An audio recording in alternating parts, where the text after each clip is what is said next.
Ce mardi, 5 influenceurs parmi les plus populaires et les plus critiqués ont été entendus par l'Assemblée nationale. Cette audience fait partie d'une enquête lancée par le député Arthur Delaporte, pour étudier l'effet de la plateforme TikTok sur les jeunes.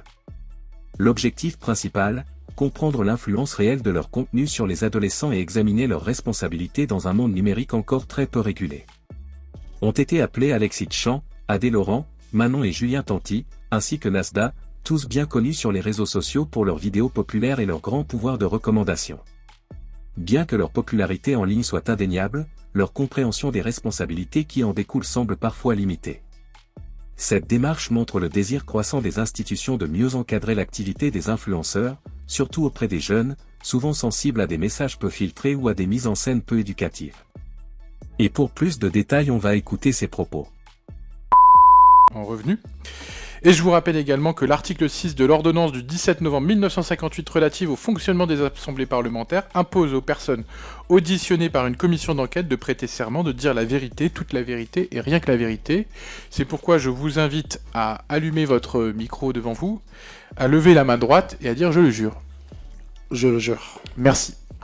Donc, vous pouvez commencer votre propos liminaire en commençant peut-être par nous expliquer, voilà, quelle part TikTok représente dans les revenus que vous pouvez percevoir et voilà, comment ça s'organise tout ça. Bon bah écoutez, tout d'abord merci pour votre invitation. Je vous le dis en toute honnêteté, c'est pas facile pour moi de me retrouver devant tant de personnes qui me regardent. Pour répondre à votre question, TikTok pour moi, en termes de rémunération, c'est rien, quasi rien. J'ai presque jamais touché d'argent. Genre c'est vraiment... Si je devais donner un pourcentage sur mes autres rémunérations d'autres réseaux, je pense que ça représente 0,1%. Vous pouvez nous donner un peu une idée de comment ça se structure, vos rémunérations sur TikTok sur TikTok et de manière générale, en volume, enfin, même sur les autres ce que ça plateformes. représente, Même sur les autres plateformes. Ouais. Qu'on comprenne le modèle économique en fait. Je dois vous donner le salaire de mes autres plateformes. Pas précisément, mais globalement. Je suis pour répondre sur une commission sur TikTok. Bah, en fait, on fait une commission d'enquête sur TikTok, mais on veut comprendre en fait plus largement le modèle économique des réseaux sociaux et ce qui fait que où est-ce que vous gagnez de l'argent en fait, par quel biais en fait. Moi je suis pas TikToker, même si j'ai plus de 3,7 millions de followers sur TikTok. Moi principalement ma source de revenus elle vient de Snapchat, c'est un autre réseau. Je gagne mon argent là-bas. Et sur TikTok, comme je vous ai dit, j'en gagne très peu. Ensuite, les plateformes comme Instagram, très peu aussi. Majoritairement, ça vient de Snapchat. Et c'est pour ça que par quel biais? C'est une rémunération à la vue sur Snapchat ou... Oui, à la vue. Ouais. Et aussi dû à mes placements de produits. D'accord. Mais 80% de mes placements de produits aujourd'hui, si ce n'est plus, sont faits de manière... c'est gratuit. Je partage beaucoup des commerces de proximité. Sur Snapchat, on a ce qu'on appelle la monétisation. C'est plus on va faire de vues, plus on va faire d'audimat, et plus on va gagner d'argent. Après, permettez-moi de rester transparent sur ça. J'ai le droit. Oui, bien sûr. Vous pouvez dire ce que vous voulez, non, vous êtes libre. Non, mais dites-moi, vous êtes libre de dire tout ce que vous voulez. Et sur TikTok, je sais que c'est des vidéos de plus d'1 minute qui sont rémunérées. Je suis désolé, je préfère vous prévenir directement, je suis pas du tout un expert de TikTok. J'ai des millions de followers dessus, sur la plateforme, mais je suis pas un expert de TikTok. Et sur TikTok, c'est les vidéos de plus d'1 minute qui sont rémunérées. Ou les lives quand des gens font des dons. Et moi, mon actif, je crois que j'ai qu'une petite soixantaine de vidéos sur TikTok. J'ai créé un compte, je crois que c'était en 2020, fin 2020. Je pense que voilà, en 4 ans, j'ai fait que... Non, deux vidéos de plus d'1 minute. Et j'ai dû lancer peut-être 10 lives. Pour être encore plus transparent, je pense que j'ai pas dépassé la barre des 5 000 € sur TikTok en 5 ans. Merci. Est-ce qu'il y a d'autres choses que vous voulez nous dire dans votre propos liminaire ou on passe directement aux questions de Madame la rapporteure? J'aimerais appuyer sur le fait que je suis un Snapchatter. TikTok, j'y vais plus en tant qu'utilisateur que créateur de contenu. Même moi, je suis victime du succès de TikTok. C'est bien noté. Madame la rapporteure. Micro, merci. Merci beaucoup. Merci de votre présence. En effet, j'entends bien que vous avez assez peu de contenu, en tout cas que vous ne privilégiez pas TikTok, mais nous, ce qui nous intéresse de savoir, c'est en effet pourquoi vous êtes rendu sur cette plateforme, qu'est-ce que vous voyez comme différence sur TikTok par rapport aux autres, notamment dans les contenus qui sont peut-être mis en avant. Vous voyez, on a beaucoup travaillé sur l'algorithme et sur le fait qu'ils mettent, l'algorithme a tendance à mettre en avant des contenus qui peuvent être des contenus un peu chocs, parce que c'est ça qui fonctionne évidemment, qui retient l'attention du public de manière générale et du jeune public. C'est beaucoup d'experts qui nous l'expliquent, mais vous pourrez d'ailleurs, si vous n'êtes pas d'accord, vous pourrez tout à fait me répondre là-dessus. Et j'entends aussi qu'il y a peu de contenu de votre part sur TikTok. Pour autant, vous êtes en effet suivi par 3,7 millions de personnes. Et je voulais savoir un petit peu si vous aviez une connaissance de votre communauté. C'est-à-dire, est-ce qu'il y a beaucoup de jeunes, et particulièrement beaucoup de mineurs, parce que vous savez que notre commission d'enquête, elle se centre vraiment sur les mineurs. Donc, est-ce que vous avez, que ce soit dans les messages qui vous sont envoyés, ou peut-être une façon de savoir s'il y a beaucoup de mineurs dans votre communauté? Vous avez posé énormément de questions, je vais essayer de m'en souvenir. Ok, d'accord. De base, moi, comme je vous ai dit, j'avais créé un compte, mais j'étais un simple utilisateur et pas un créateur de contenu. Mais c'est quand j'ai vu que toutes mes vidéos sont relayées sur TikTok et qu'elles prenaient des fois même plus d'ampleur que sur mon réseau principal qui est Snapchat, je me suis dit pourquoi pas me lancer. Écoutez, TikTok, je vais utiliser des termes de créateur de contenu. Hein. Pour percer, TikTok c'est un tremplin. Pour booster ses vidéos, TikTok c'est un tremplin. Pour gagner en visibilité et en autorité, ça serait mentir de dire que le réseau principal aujourd'hui, pour avoir plus d'audimat, c'est TikTok. Et sur TikTok, on a ce qu'on appelle des comptes rediff. C'est des comptes qui prennent la création de contenu de plein d'influenceurs, plein de créateurs de contenu, et qui les postent. Et quand je voyais que mes vidéos faisaient des millions de vues à travers ces vidéos, je me suis dit, écoute, vaut mieux que je me lance, et je me suis lancé, et ensuite, j'ai obtenu l'assertif. Et voilà, et je suis devenu créateur de contenu sur TikTok, mais j'ai posté qu'une 60aine de vidéos. Sur les jeunes, écoutez, je vais être en totale transparence avec vous. Je vais vous dire que je n'ai pas réussi à regarder le nombre de mineurs qui me regardent. En fait, je ne l'ai pas vérifié, mais c'est Hugo Décrypte dans la même commission qui le dit. Et j'ai regardé quand il est passé. Mais après, oui, ça se voit qu'il y a énormément de jeunes. L'écriture, la manière d'écrire, les commentaires, on voit bien que c'est un gamin de 14 ans ou 15 ans qui a écrit.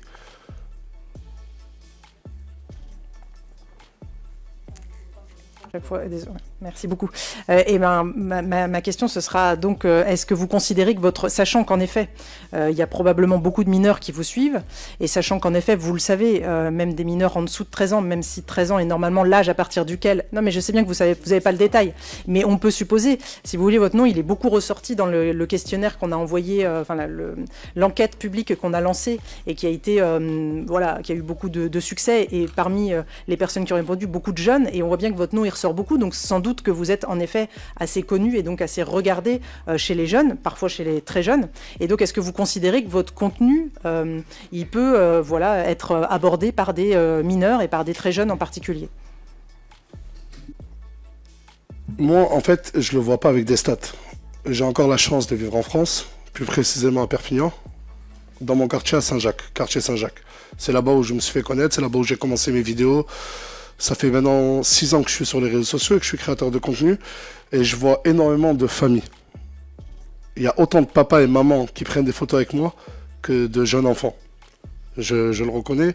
Ensuite, moi, je le vois aussi par rapport à... Vous pouvez le voir dans la presse, hein, bien avant cette commission. Énormément de jeunes mineurs qui fuguent de leur ville pour venir à Perpignan. J'ai vu des enfants de 10 ans. J'ai vu des enfants de 10 ans, 11 ans, à 2 h du matin en train d'attendre au quartier Saint-Jacques, en train de dire je veux voir Nasdaq. Ah ben oui, je suis en train de vous le dire. Et j'ai déjà répondu avant à la presse, pas aujourd'hui, mais dans de nombreuses interviews, sur mes réseaux. C'est devenu aussi un fléau pour moi. Vous savez, mon adresse, elle a fuité sur Internet. On a tous les jours entre 200 et 300 personnes qui viennent devant la maison. Sans compter les milliers de personnes qui viennent. En effet, moi, quand, en tant que rapporteur, reçu un certain nombre de mails de personnes, alors c'est pas forcément le sujet, c'est un sujet connexe, mais de personnes de votre quartier qui aussi se plaignent des effets collatéraux, on va dire, de ce qui se passe chez vous. Mais donc vous êtes quand même indirectement responsable de ces jeunes qui viennent, parce que s'ils viennent, c'est qu'ils ont bien vu que d'autres jeunes auparavant étaient venus et avaient obtenu l'hébergement, de l'argent, une notoriété peut-être. Donc vous êtes quand même responsable de ça. Non, oui, je reconnais que j'ai une part de responsabilité, mais il faut voir les vidéos que je fais. Quand moi, un gamin de 10 ans vient au quartier Saint-Jacques, j'appelle de suite, premier réflexe, sa maman. Et quand sa maman me dit, gardez-le avec vous, il vous aime trop. Vous pensez pas que les parents ont une part de responsabilité? Écoutez, je vous ai beaucoup écouté, enfin très peu, pour vrai dire, je vous ai pas... Juste là, avant de venir, je vous ai regardé, mais j'ai l'impression qu'on parle très peu des responsabilités des parents. Vous savez, moi, je suis papa aujourd'hui. Ça fait 1 an que mon fils est né. Je pense que si mon fils, à l'âge de ses 15 ans, il va aller voir une star, une personne influente, je ne le laisserai pas. Je suis tombé, et je le jure, j'ai juré, j'ai fait serment, je ne peux que dire la vérité. Je suis tombé sur des cas par centaines, où des parents me disent « garde-le ». Est-ce que vous trouvez ça normal? Et oui, j'ai cette part de responsabilité, je filme. Mais il faut voir ensuite la morale. Il y a toujours une morale dans les vidéos. Je dis, je le redis, et vous pouvez aller vérifier. Arrêtez. Ne venez pas. Arrêtez de croire aux rêves Nasdaq. Et parmi les personnes, j'ai pris les personnes... Écoutez, je viens d'un quartier, c'est un des quartiers les plus pauvres de France. Laisser une gamine, je ne sais pas moi, de 17, 18 ans, à 3 h du matin au quartier, sa mère me supplie de l'héberger et demain de lui prendre un train, je le fais. Et j'appelle les parents et je demande si ça peut servir comme exemple. J'ai ce côté généreux-là, avec ou sans réseaux sociaux. Vous savez, moi j'ai commencé, j'étais gardien d'immeuble. Je touchais un peu moins de 1 200 € le mois. Et vous pouvez aller demander au sein de mon quartier, je redistribuais déjà mon argent, j'aidais déjà les gens de mon quartier. Mais je ne savais pas en aucun cas que ça allait faire un effet boule de neige. Et c'est pour ça que cette dernière année, j'ai ralenti énormément. Énormément. Sur les vidéos. Sur les dons. Je le fais. Mais je le filme plus. J'ai cette responsabilité, oui. Mais derrière mes vidéos, je le dis, arrêtez de venir. Je l'ai dit, et comme je vous l'ai dit, vous pouvez aller vérifier. Mais il y a aussi, je suis désolé, mais une responsabilité parentale. Moi, ces gamins, je suis ni leur père ni leur mère. Et si le papa et la maman pensent que c'est normal que leur enfant de 14 ans soit à 600 km de chez eux, qu'il ait fraudé le train, ça aussi c'est alarmant. Et eux aussi ont leur responsabilité. Alors c'est peut-être l'histoire dans l'histoire, mais il y a aussi beaucoup de jeunes qui sont des jeunes de foyer, donc qui relèvent de l'aide sociale à l'enfance, donc ça leur fait genre une espèce de double peine, de double désillusion, c'est-à-dire qu'ils ont à la fois dû subir des choses de la part de leurs parents, et ensuite se retrouvent à être aérés dans les rues et dans votre quartier pour essayer peut-être d'obtenir quelque chose. Ça reste quand même un vrai sujet problématique, et donc vous en avez conscience, mais qu'est-ce que vous faites? Si d'une main vous dites qu'en effet c'est pas bien, qu'ils doivent pas devenir, mais de l'autre vous continuer à alimenter cette espèce d'espoir, on voit bien que c'est peine. Non mais, madame, je vais pas arrêter de vivre. Je vais pas arrêter de créer du contenu. Écoutez, moi, j'ai une responsabilité, je l'assume pleinement. Je demande, et je vous l'ai dit, je prends parole devant des millions de personnes. Vous savez, je m'en vante pas en toute modestie, en 1 heure, je tourne entre 2 et 3 millions de vues sur Snapchat. Je peux vous le montrer. Et devant ces millions de personnes qui me regardent, je reçois aussi énormément de vagues d'insultes. Quand « Ah, tu veux plus aider. Ah, t'as changé Nasdaq. » Je reçois une vague d'harcèlement. Mais je m'en fous. Je fais. Je dis. Et à Perpignan, il y a même une équipe d'amis qui m'entoure. Appelle la police. Appelle la police. Quand il y a des jeunes qui viennent, la police me disent « Nas, est-ce qu'ils me montrent des photos ?» Je leur dis « Ouais, il était là ce matin. » Mais c'est pas pour autant que je vais... Écoutez, avant que ça devienne un fléau, je le faisais déjà. J'aime aider, en toute modestie, je suis généreux. Je vous l'ai dit, j'ai ralenti. Entre il y a 3 ans et cette dernière année-là, j'ai peut-être ralenti à 80-90%. Et c'est pour ça que je me suis même isolé dans une villa. Mais j'ai fait. Aujourd'hui, vous me dire que je le condamne, mais je continue. Non, je le condamne et je ralentis. Mais je ne peux pas m'arrêter. Dans ce cas-là, sinon on accuse tout le monde de tout. Je suis désolé, j'ai fait des choses, j'ai fait de la prévention. J'ai demandé d'arrêter. Ce qui se passe à Perpignan, avec la police, etc., limite, on les aide des fois à récupérer ces mêmes jeunes. Avant de laisser en effet la place... Oui. Revenir. Et sur les jeunes, c'est vrai que il me fait bien de me faire penser, les jeunes de foyer, ça représente beaucoup de jeunes. Écoutez, je suis pas un expert en tout ce qui est éducation nationale, les jeunes, foyers, etc. Mais j'entends des témoignages venant de ces jeunes. Est-ce que c'est normal que ces mêmes jeunes-là fuguent, quitte à dormir dehors pour venir voir Nasdaq, pour plus se sentir en sécurité des fois que dans certains foyers? C'est peut-être pas une autre question que là qu'il faut soulever. J'ai vu par des vidéos, j'ai entendu des témoignages de ces jeunes-là. Nas, on ne veut pas dormir chez toi, on veut juste être en sécurité dans ton quartier, s'il te plaît. Et j'ai fait serment. J'ai porté serment là, il y a quelques minutes en arrière. Tout ce que je dis, c'est la vérité. Il y a aussi cette responsabilité de l'État. Non ? Bien répondre. Oui, non, mais alors pour le coup, je connais très bien ce sujet de l'aide sociale à l'enfance. Il y a une commission d'enquête qui s'est tenue juste avant et que je présidais. Donc le sujet en effet n'est pas d'évincer des problématiques que notre pays traverse. Et évidemment, l'aide sociale à l'enfance, c'est un vrai sujet. C'est une politique qui aujourd'hui mérite beaucoup plus de moyens qu'elle n'en a aujourd'hui, mais c'est pas le sujet. Enfin, j'allais dire, vous rajoutez de la misère à la misère, c'est-à-dire que vous ne résolvez pas leurs problèmes à ces jeunes-là. Et puis alors, attendez, je vous laisse réagir à ça, et ensuite, puis après je laisserai la parole à mes collègues députés, mais ma question c'est ensuite par rapport à ce que vous pouvez expliquer vos propos tenus récemment sur le fait que vous alliez quitter les réseaux sociaux. Est-ce que vous pouvez ensuite nous en dire un peu plus sur les motivations? Je rajoute de la misère? Non, ça je peux pas vous laisser le dire, ça c'est pas vrai. Sortez-moi une seule vidéo où j'ai demandé à ces jeunes de venir. Sortez-moi une centaine de vidéos où j'ai demandé à arrêter à ces mêmes jeunes d'arrêter de venir. Qu'est-ce que vous voulez que je fasse de plus? On peut collaborer ensemble, on peut même, si vous voulez, travailler ensemble. Et dites-moi, vous, ce que je dois faire. Mais non, mais là, c'est moi aussi, je vous pose des questions. Qu'est-ce que je dois faire quoi de plus? Mais dites-moi, parce que c'est bien facile de m'accuser de rajouter de la misère sur de la misère, mais qu'est-ce que je dois faire de plus? Prendre parole. Dans des cas où j'aide la police, des fois même vous savez, mais il y a une réalité de terrain. Vous pouvez pas, je peux pas vous laisser dire ça. Je ne leur ai jamais demandé de venir. Oui, non, mais c'est pas parce que non mais attendez. C'est pas parce que j'aime. Vous savez, il y a des clips de rap, il y a des films, il y a tout type d'art.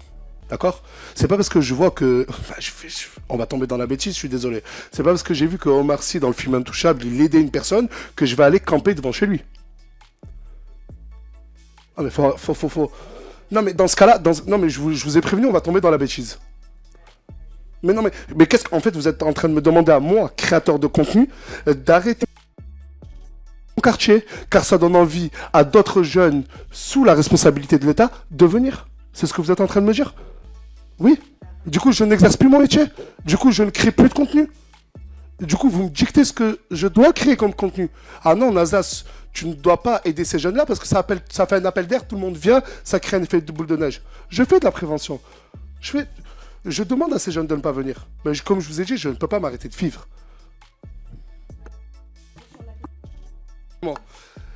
Et l'année dernière, au mois de juin, pareil, identique, j'avais fait une pause de... Vous savez, moi, ça fait 6 ans que je suis sur les réseaux sociaux. Et c'est pas facile. Il y a beaucoup de créateurs de contenu qui sont passés avant moi. Et vous savez, nous aussi, mentalement, c'est très dur pour nous aussi. Je sais que beaucoup sur Internet vont rigoler, vont dire non mais... Je me suis rendu compte qu'il y a beaucoup de choses que je n'arrive plus à maîtriser. Je le reconnais, hein.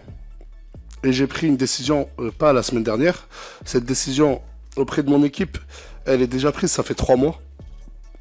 Avant même que je sache, parce que j'ai vu que sur Internet, beaucoup disaient que j'arrêtais parce que j'ai entendu que j'étais convoqué à la commission d'enquête, c'est pas vrai du tout.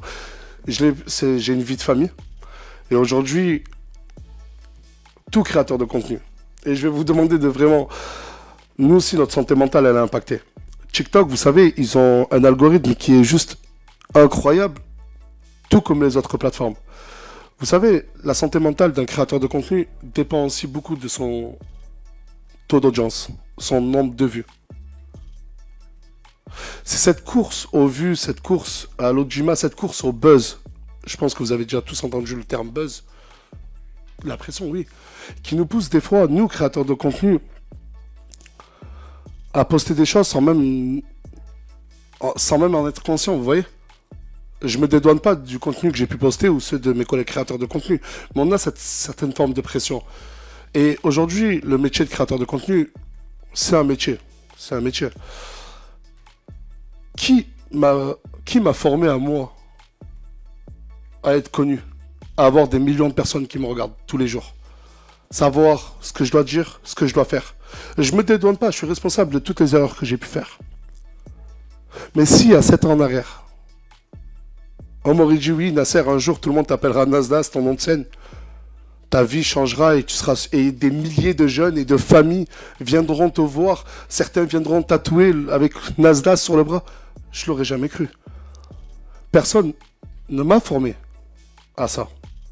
Et aujourd'hui, je pense que pour moi, je ne sais pas si j'arrête totalement, définitivement, mais c'est une décision sage. Et quand j'arrête, là, j'arrête pour peut-être 1, 2 ans, 3 ans, je ne reviendrai pas avant. Ça, c'est sûr. Je perds énormément d'argent. Plus on est actif sur les réseaux, plus on fait de vues, plus on gagne de l'argent. Vous gagnez combien par mois en moyenne? Je sais pas. En ordre de grandeur, vous avez une idée un peu, non?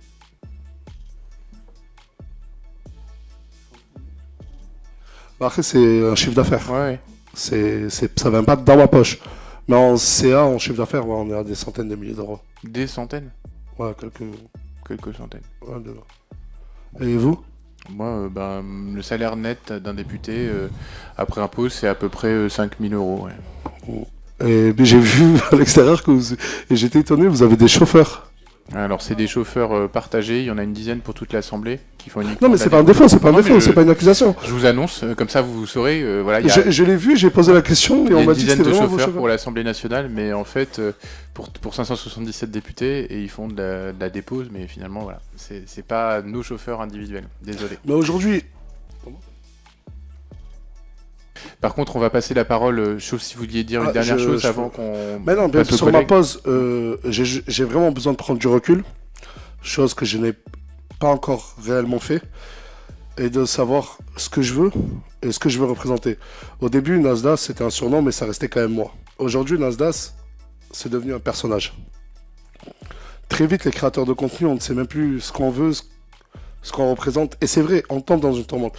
Et là, je défends aussi ce métier-là de créateur de contenu. Et moi, je dirais qu'il faudrait plus d'encadrement. Pas sévère, pas des punitions. Mais ça vous fait sourire, monsieur le député? Ça vous fait sourire? Je vous parle de la santé mentale des créateurs de contenu. Excusez-moi, je vous demande pas de me faire de remarques, vous êtes ici en audition. Mais vous souriez pendant que je parle. C'est pas une remarque, c'est déplaisant mais pour moi. je suis pas, c'est pas par rapport à vous, d'accord? Ah, tant pour moi, Voilà. tant pour moi. Donc je vous remercie de continuer votre propos. Voilà. Ok. Non, bah écoutez, sans faire. Autant pour moi. Alors, j'avais une demande de Monsieur Dewa.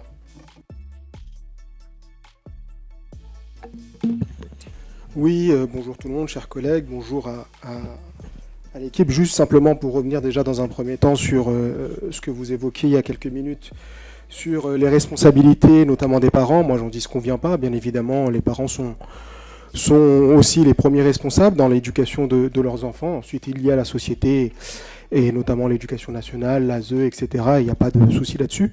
Cela étant dit, en raison notamment de la viralité de vos réseaux sociaux, je pense que, en quelque sorte, comme me disait un médecin, on peut parfois, à travers un certain nombre de médicaments, être le poison et l'antidote à la fois. Donc je pense qu'il est quand même important de remettre les choses dans leur bon sens et dans leur contexte. C'est ce qui m'a d'ailleurs amené le 23 avril dernier à saisir l'ARCOM sur différents sujets, et non pas... sur différents sujets, notamment plusieurs publications dans vos contenus. Aujourd'hui, vous êtes l'un des créateurs de contenu les plus suivis sur Snap, avec plus de 9 millions d'abonnés. Et vos vidéos sont massivement relayées, notamment sur TikTok. Votre audience est majoritairement jeune, souvent issue de milieux populaires, parfois même très précaires. À ce titre, votre rôle dépasse largement celui d'un simple divertisseur. Vous êtes devenu une figure d'identification pour toute une génération qui vous observe, vous imite parfois et vous crédite d'une forme d'autorité. À vos débuts notamment, puisque certains de mes collaborateurs notamment vous suivaient, en tout cas c'est ce que j'ai cru comprendre, vos contenus visaient à montrer une image positive et festive de votre quartier que vous avez cité tout à l'heure, contribuant à redonner notamment de la visibilité à des territoires trop souvent stigmatisés. Mais force est de constater que votre ligne éditoriale a profondément évolué avec le temps. Aujourd'hui, votre production repose de plus en plus sur une mise en scène assez violente, qu'elle soit physique, psychologique ou symbolique.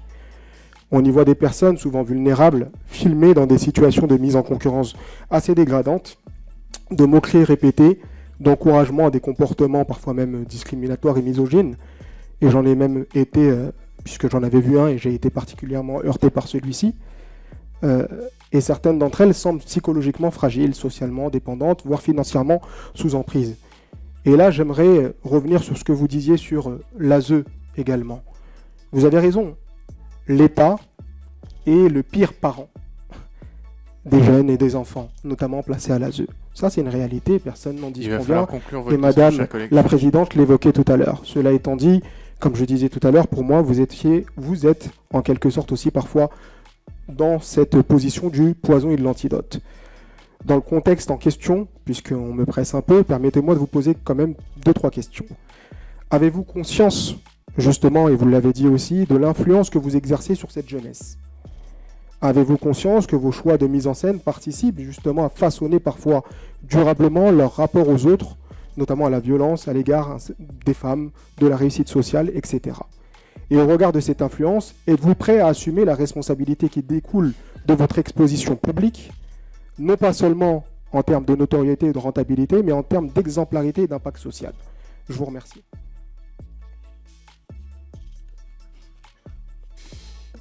Merci. Je vous laisse répondre. Vous avez parlé énormément longtemps. Et là, c'est... Alors, est-ce que vous pouvez résumer vos questions en 10...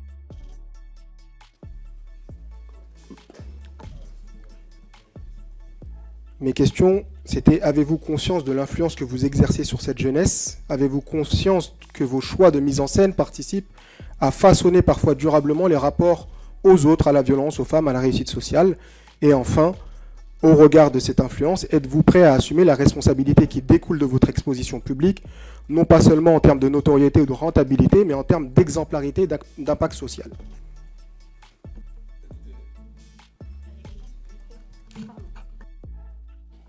Je vais essayer de répondre à vos questions une par une. Bien sûr que j'ai conscience de la responsabilité de mon influence envers les jeunes, mais vous dites que je suis très suivi par les jeunes, mais il me faudrait des chiffres. Vous en avez ? Par les mineurs. Est-ce que vous avez des chiffres ? Parce que c'est bien beau de tenir des beaux discours, mais est-ce que vous avez des chiffres ? Moi, j'en ai. Sur Snapchat, mon réseau principal, à plus de 87%, c'est des majeurs. Et ma plus grosse communauté, c'est les 25-36 ans. C'est bien beau d'insinuer que je ne suis suivi que par des mineurs, etc. C'est ici. C'est en direct. Et cette moi, écoutez, quand je crée mon contenu, aujourd'hui, dehors, il y a eu ce fléau de pas que de jeunes. Ça, c'est pas une majorité. J'ai énormément de personnes qui viennent sur Perpignan pour voir Nasdaq. C'est très difficile pour moi, aujourd'hui, d'être une personne normale, entre guillemets, et de pouvoir exercer mon métier à l'extérieur de cette maison-là. Du coup, je suis enfermé avec des amis à moi, et on crée du contenu. Que ça plaise ou que ça en déplaise, que ça déplaise, je le comprends. Mais il faut savoir que toutes les vidéos c'est vraiment fait pour divertir les gens. Divertir les gens, et c'est pour ça qu'aujourd'hui on est regardé par autant de millions de personnes. Certains, comme vous dites, me critiquent, et critiquent ma manière de faire, mais combien y adhèrent ? Je pense que bien plus. En toute modestie, bien plus. Et j'ai tellement conscience que ça fait 3 mois que j'ai pris la décision de prendre une pause. Peut-être que je vais revenir, peut-être pas sur les réseaux. Et surtout, si un jour, comme j'ai dit à mes équipes, si un jour je reviens, en toute honnêteté, j'ai dit si un jour je reviens sur les réseaux, je veux clairement changer de terre. Aujourd'hui, je suis comme, c'est vous dire, je suis devenu peut-être aussi un symbole. Et même moi, comme je vous ai dit tout à l'heure sur la santé mentale des créateurs de contenu, peut-être que même moi je me suis perdu sur ce que je représentais. Et aujourd'hui, ce que je propose.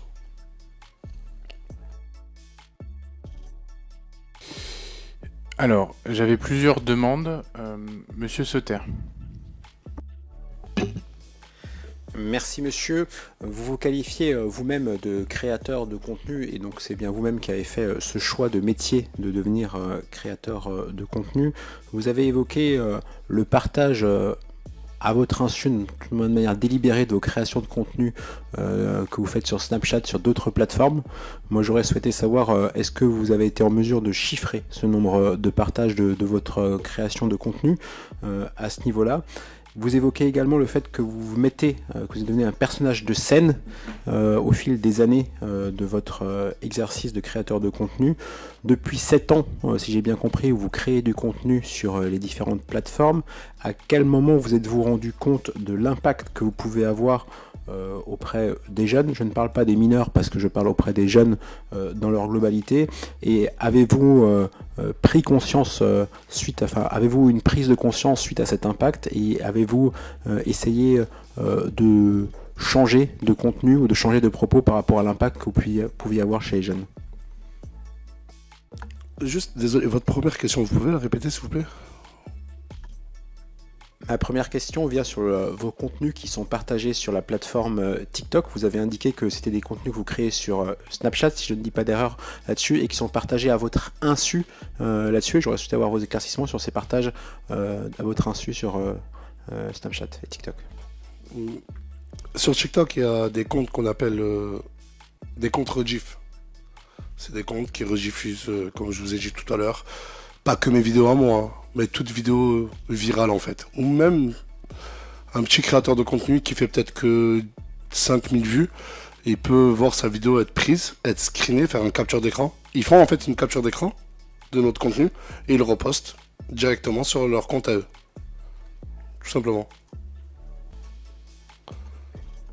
Monsieur, si vous êtes donc créateur de contenu, vous présentez comme vous mettant vous-même en scène sur cette création de contenu, c'est donc de pillage de contenu de la part de TikTok, c'est un vol de votre création artistique.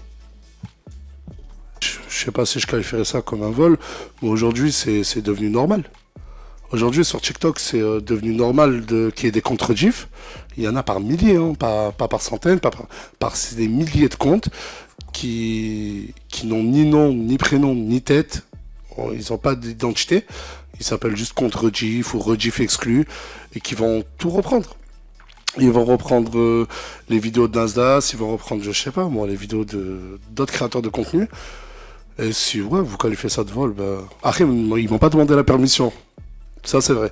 Et ils le repostent directement sur TikTok. Et c'est vrai, aussi, il y a aussi les faux comptes Nasdaq. Il y a énormément d'usurpation d'identité. Mais ça, c'est pas que sur TikTok, c'est un peu de partout, sur tous les réseaux.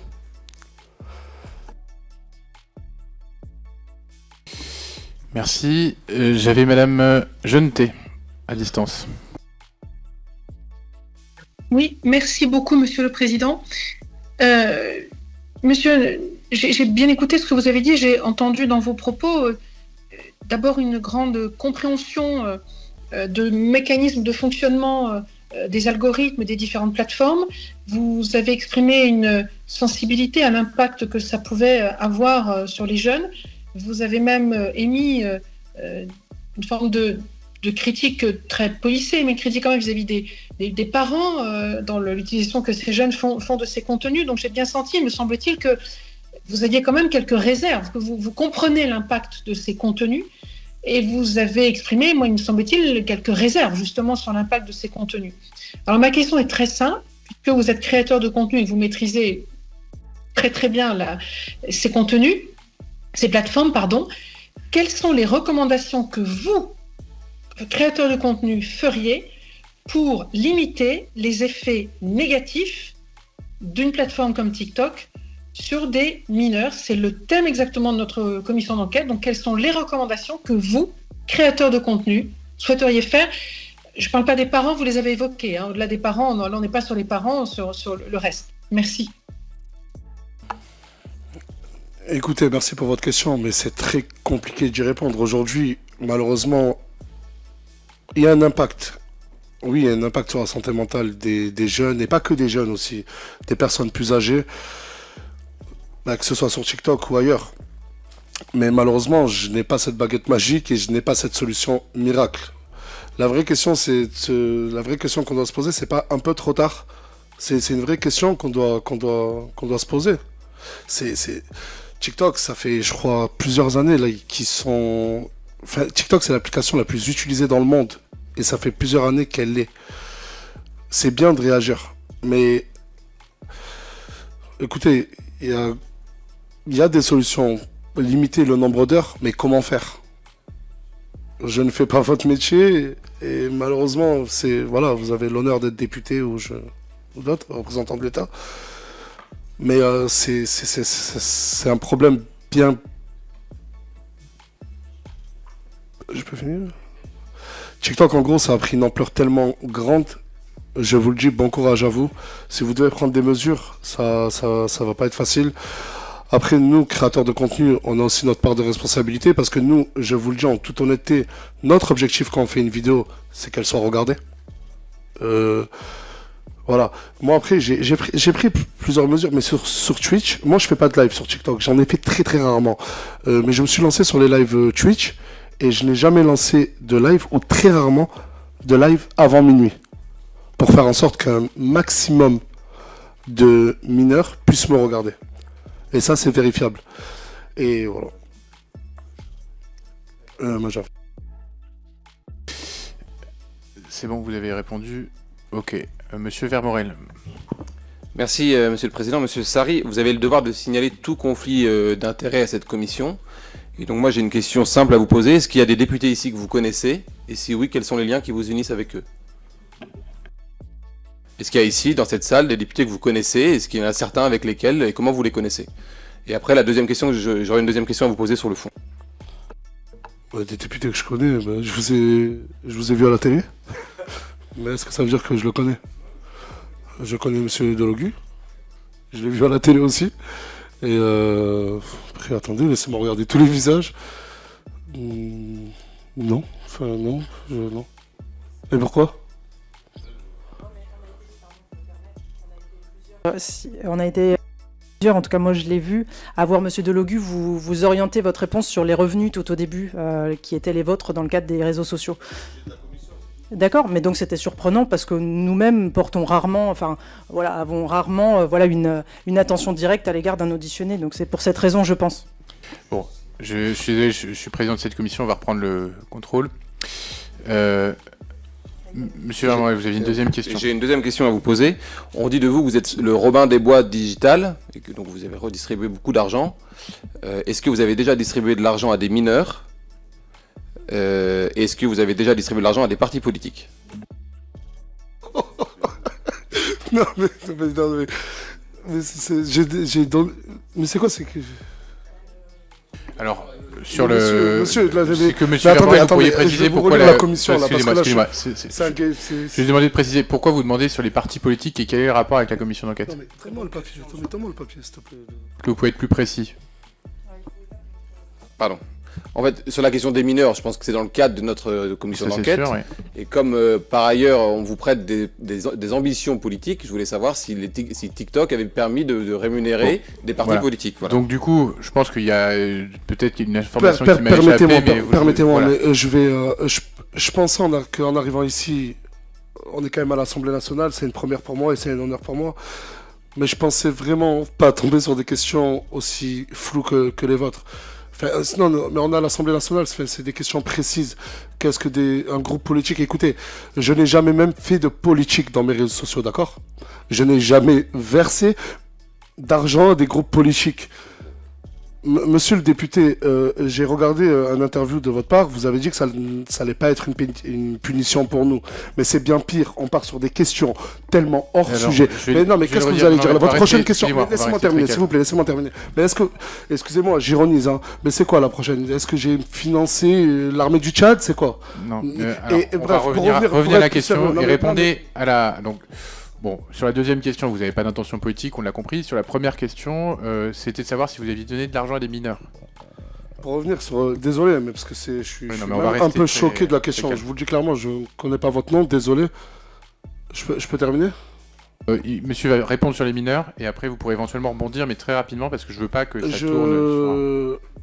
Non mais voilà, comme je dis, moi je suis étonné. Vous répondez sur les mineurs. Non mais je vais quand même répondre. Non mais parce que c'est quand même grave la question qu'il a pu poser. Je veux dire, vous avez répondu. J'ai mon droit de réponse. Vous avez pu répondre. J'ai accordé une interview où on m'a posé la question, est-ce que des convictions politiques pour moi, est-ce que j'en ai?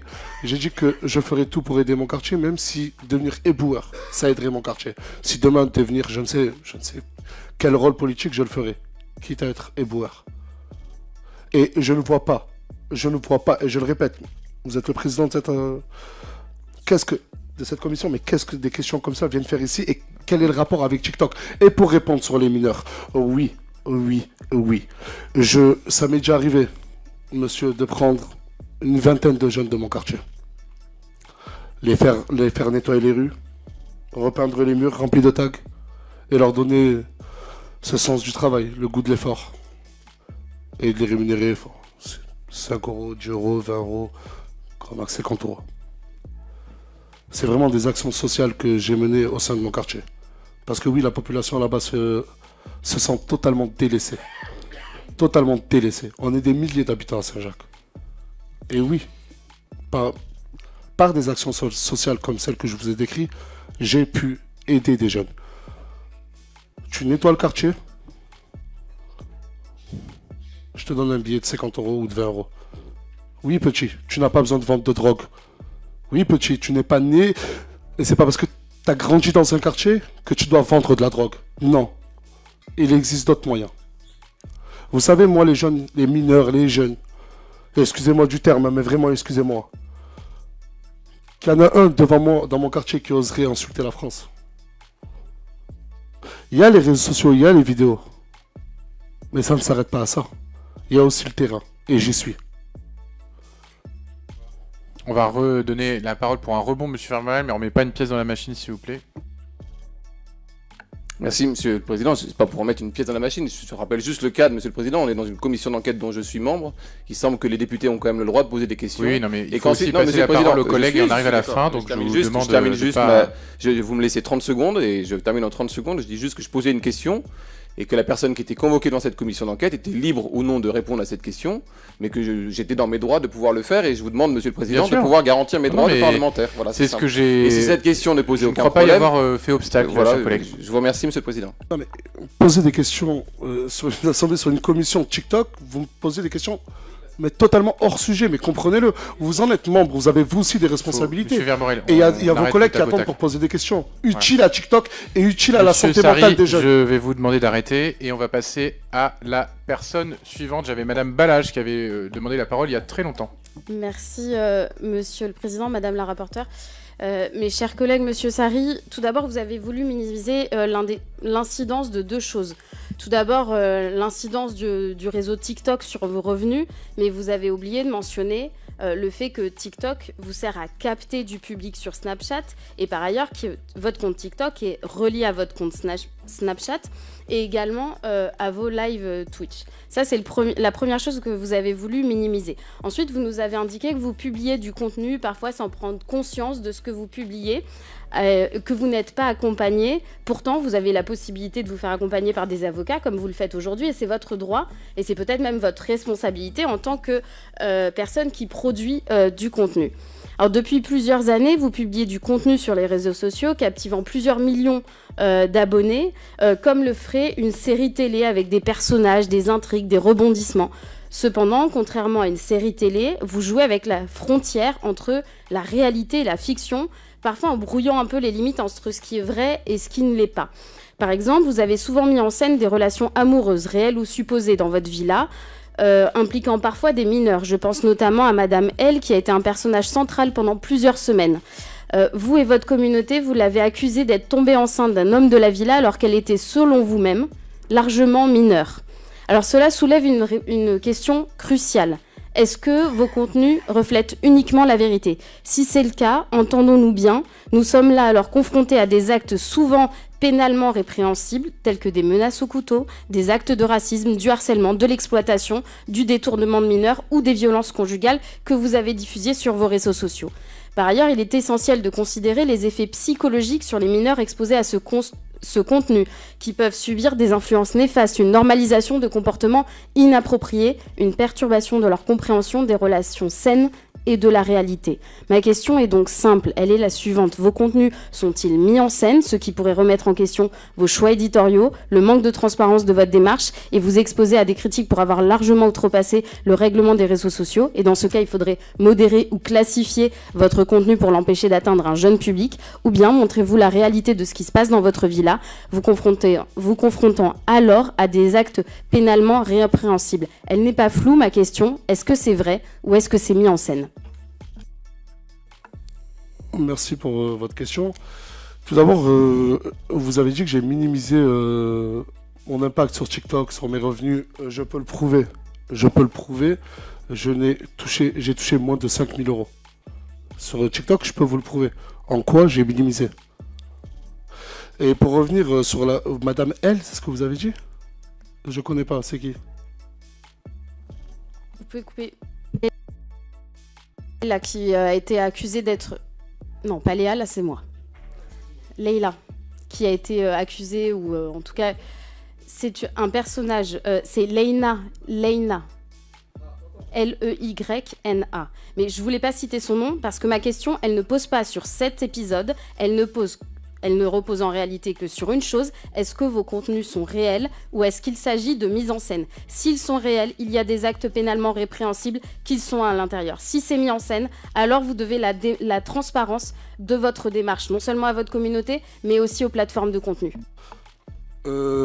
Juste avant votre question, vous m'avez accusé, moi et des amis à moi, d'avoir mis en scène, d'avoir dit à Leyna, tu as fait semblant d'être... Enfin, nous, on lui a supposé qu'elle était enceinte, c'est ça? J'ai pas compris. C'est elle-même qui est venue. Vous savez, elle, j'ai un droit à l'image, j'ai sa grand-mère qui est sa tutelle. J'ai le droit de la filmer comme elle a le droit de me filmer. Et c'est elle-même qui est venue avec des tests de grossesse et qui est venue et qui a dit « Oui, Nasser, je suis enceinte. » Vous pouvez... À 16 ans, à 17 ans ou... Oui, elle nous avait menti. Ce qui avait fait scandale aussi sur les réseaux. Non, mais je réponds à votre accusation. Comment? Allez-y, finissez de répondre si... Écoutez, moi, quand on vit en communauté, vous voyez?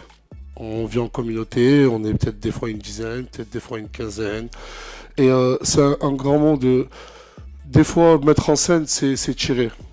En fait, mon contenu, je vais le tirer. Vous voyez? Et là, je suis pas dans un tribunal, je suis dans une commission d'enquête sur TikTok, mais encore une fois, on en revient à mon contenu Snapchat. Encore une fois. Et il y a des choses qui sont mises en scène, oui, et d'autres choses réelles. Comme quand j'aide les jeunes de mon quartier, je le fais de tout cœur. Toute personne. Parce que je crois qu'il n'y a eu que Leyna. Ensuite, les autres mineurs, c'est des jeunes de mon quartier. Et dans mon quartier, on est une grande famille. À part Leyna, on peut me citer très peu de mineurs. Ils sont tous majeurs, vaccinés et conscients d'être chez moi. Et ils savent pourquoi ils sont venus. Et ils savent ce qu'ils veulent faire. Aujourd'hui, Leyna, elle est très contente. Elle a plus de, je crois, 1 demi-million de followers sur TikTok. Elle qui... vous savez, quand elle est arrivée chez moi, Leyna, pour vous répondre, elle était sans domicile. Elle n'avait même pas le domicile.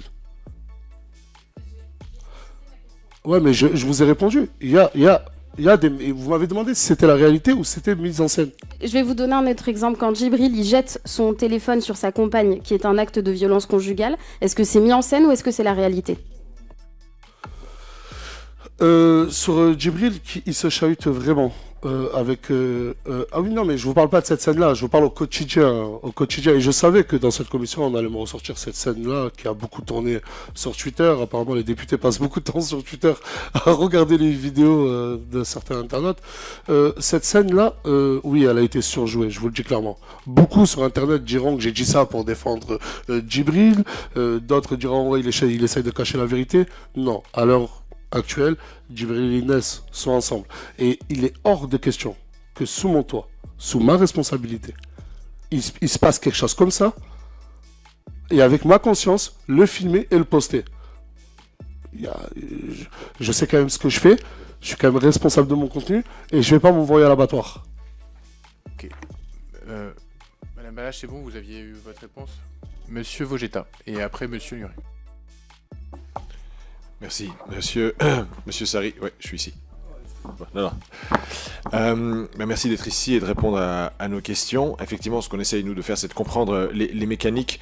Et je vous suis pas, je vous connais pas. Alors, non, monsieur, Voilà. s'il vous plaît, monsieur Sarri, pas de dénigrement. Vous écoutez les questions des parlementaires. Je vous demande, s'il vous plaît. Alors, monsieur Sarri, je ne vous connaissais pas jusqu'à aujourd'hui. Moi, j'avoue que je vous ai jamais vu sur les réseaux. Mais en revanche, en vous écoutant aujourd'hui, on sent que vous comprenez que vous avez une influence certaine sur les mineurs en particulier, puisqu'on en a parlé en particulier au début de votre intervention. Donc, ma première question, c'est si vous aviez la capacité, en appuyant sur un bouton, d'exclure de votre audience les mineurs qui ont moins un âge déterminé, 13 ans, 15 ans, 18 ans, est-ce que vous le feriez et quel âge serait le bon âge pour vous à partir duquel une personne devrait pouvoir regarder vos contenus? Première question. Deuxième question, sur les placements de produits, on n'en a pas parlé, mais ça fait aussi partie de vos revenus, j'imagine.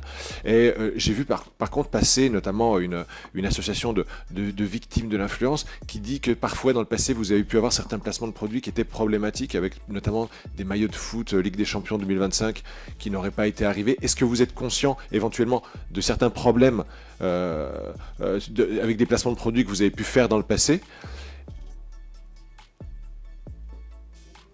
D'accord? Est-ce que vous êtes conscient de ces problèmes? Est-ce que vous connaissez les termes de la loi influenceur qui veut protéger les consommateurs? Et est-ce que vous l'appliquez au quotidien de vos placements de produits? Donc c'est deux questions. Merci. Un âge parfait pour moi, pour mon Ojima, c'est tellement vaste. Minimum. C'est même pas que pour regarder mon contenu, mais même pour avoir des applications telles que Snapchat, TikTok, YouTube, parce qu'on retrouve de tout partout, dans n'importe quelle plateforme. Mais je dirais un âge minimum, déjà juste pour avoir TikTok, je me baserais sur 14 ans. 14 ans. En tout cas, moi, je vous parle de moi, mon fils. Moi, mon fils, je sais que peut-être après ses 15 ans, il pourra utiliser TikTok, mais pas avant. Après, peut-être que je suis pas encore un bon papa, il n'a que 1 an. Mais c'est vrai que si on parle de ma vie privée, j'ai un enfant, c'est un parfait exemple. Je ne le laisserai pas. Parce qu'après, il ne faut pas punir tous les jeunes. Aujourd'hui, TikTok, c'est aussi un endroit pour se relaxer. TikTok, on y va pour se relaxer. Ça a été créé pourquoi? Pour qu'on puisse scroller sur le fil d'actualité, regarder des vidéos, qu'elles soient de tout type. Il n'y a pas que des vidéos problématiques sur TikTok. Je ne suis en aucun cas l'avocat de TikTok, je préfère le dire. Mais sur TikTok, on voit aussi des vidéos où on apprend quand même pas mal de choses. Moi, je pense que c'est plus une question d'algorithme pour les jeunes, plus les ramener vers un contenu, on va dire, éducatif. Après, l'âge, si on interdit à ces jeunes-là TikTok, je sais qu'ils sont omniprésents. Après, je sais que l'ancien Premier ministre a fait une proposition de loi ou va faire une proposition de loi pour les interdire au moins de 15 ans. Après, voilà, je ne suis ni Premier ministre, ni député. Et un âge parfait, ouais, je dirais 15 ans, peut-être 15 ans et demi. Et centrer un algorithme. Après, sur mon contenu à moi, pareil. Pareil, c'est, je dirais, de 15-16 ans à largement plus. Mais aujourd'hui, après, moi, c'est une vraie question que je me pose. Vous savez que je peux aller sur TikTok ou sur d'autres applications, créer un compte et mentir sur mon âge. J'en ai 29, je peux dire que j'en ai 69. Non, mais c'est une réalité, ça aussi. C'est une réalité. Et peut-être être plus précis quand tu rends l'inscription.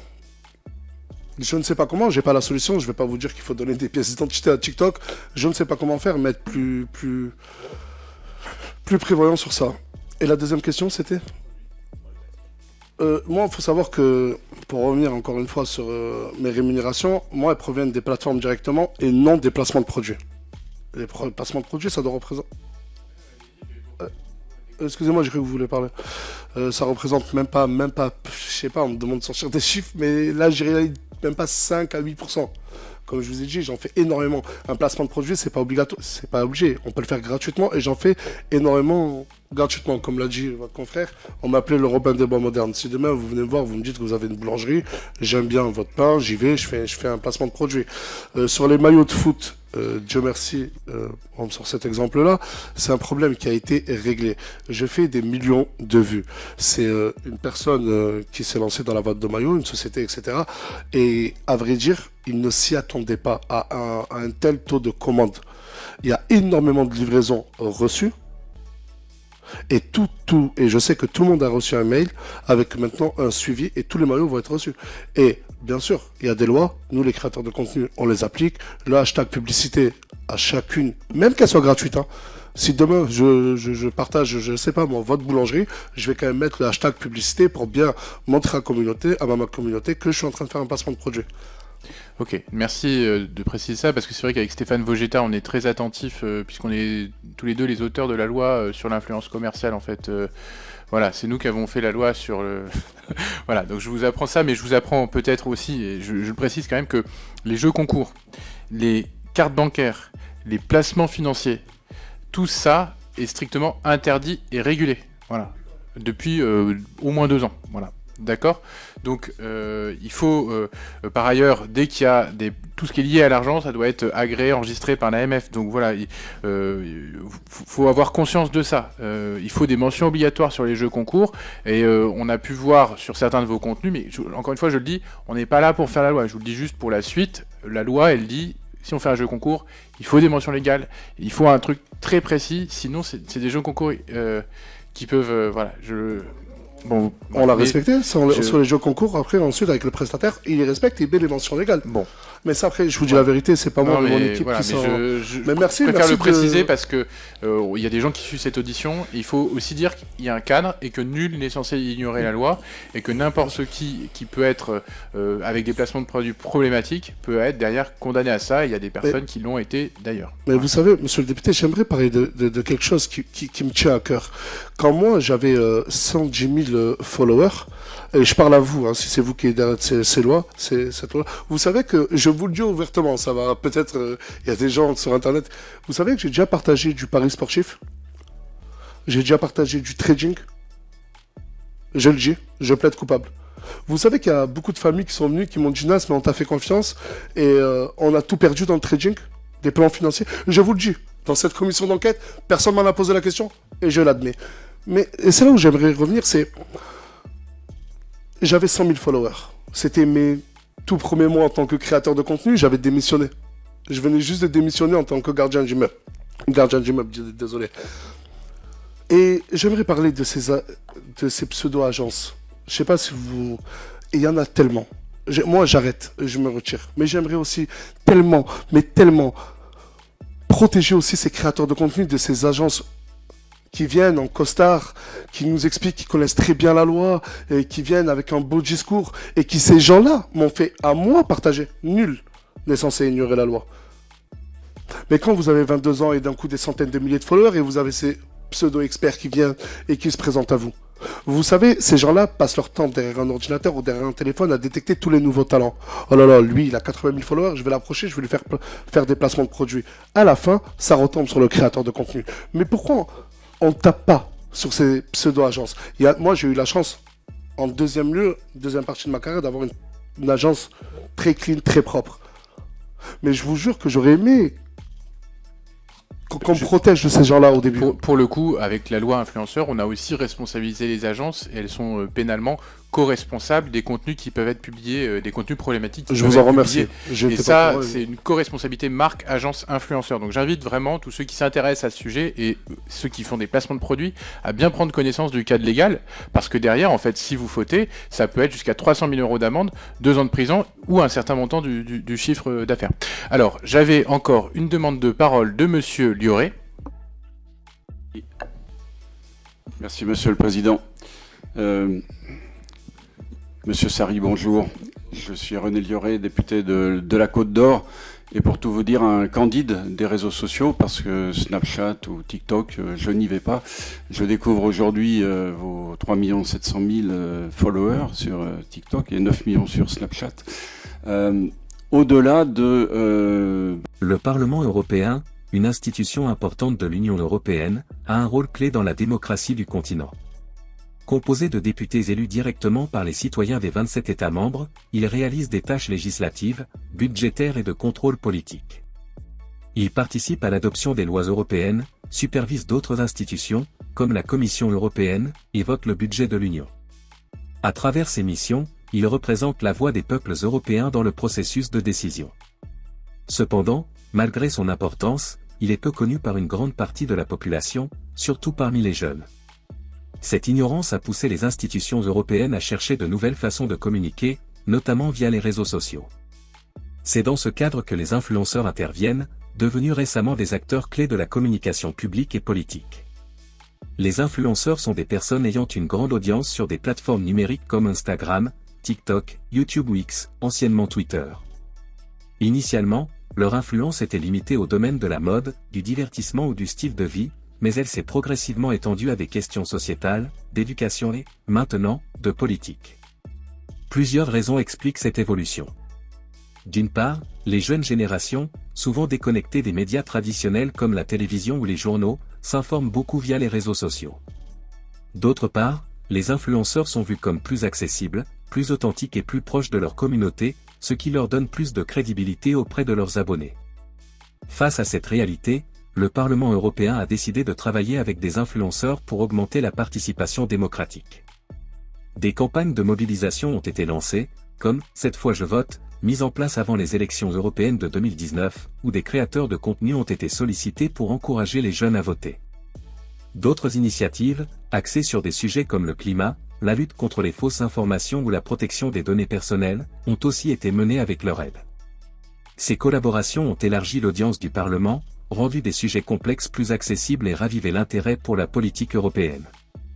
Cependant, cette stratégie soulève également des questions. En effet, même si les influenceurs atteignent un nouveau public, ils ne sont ni journalistes ni experts. Leur discours n'est pas toujours impartial ni bien informé. Certains pourraient diffuser des messages erronés ou biaisés, influençant ainsi l'opinion publique sur des bases fragiles. De plus, certains influenceurs peuvent avoir des intérêts économiques ou idéologiques qui peuvent entrer en conflit avec l'éthique de la communication publique. En outre, l'implication croissante des influenceurs dans la politique soulève la question de la limite entre communication institutionnelle et manipulation. Quand un influenceur payé ou invité par une institution fait l'éloge d'une politique européenne, le public est-il vraiment informé ou juste soumis à une campagne de persuasion ? Cela soulève la nécessité de réguler la transparence dans ces partenariats. C'est pourquoi certaines personnes demandent que toute collaboration entre une institution publique et un influenceur soit clairement indiquée, pour éviter toute confusion entre opinions personnelles et messages sponsorisés. Concernant les conséquences, la présence des influenceurs dans la communication du Parlement européen peut avoir un effet positif à court terme, meilleure information du public, augmentation de la participation électorale, engagement sur des questions sociétales. Mais à long terme, cela pourrait banaliser le débat démocratique, en le réduisant à des formats courts, simplistes, voire sensationnalistes, au détriment d'une analyse critique. D'un autre côté, certains influenceurs engagés contribuent vraiment à éveiller la conscience citoyenne, à dénoncer les injustices ou à expliquer des textes législatifs compliqués de manière compréhensible. Il ne faut donc pas sous-estimer leur potentiel éducatif, à condition qu'ils soient bien informés, transparents et qu'ils aient un réel souci du bien public. En conclusion, le Parlement européen, conscient de son image et de sa notoriété insuffisante, cherche à moderniser sa communication pour atteindre de nouvelles générations. Dans ce sens, les influenceurs représentent un puissant levier pour rapprocher l'institution des citoyens.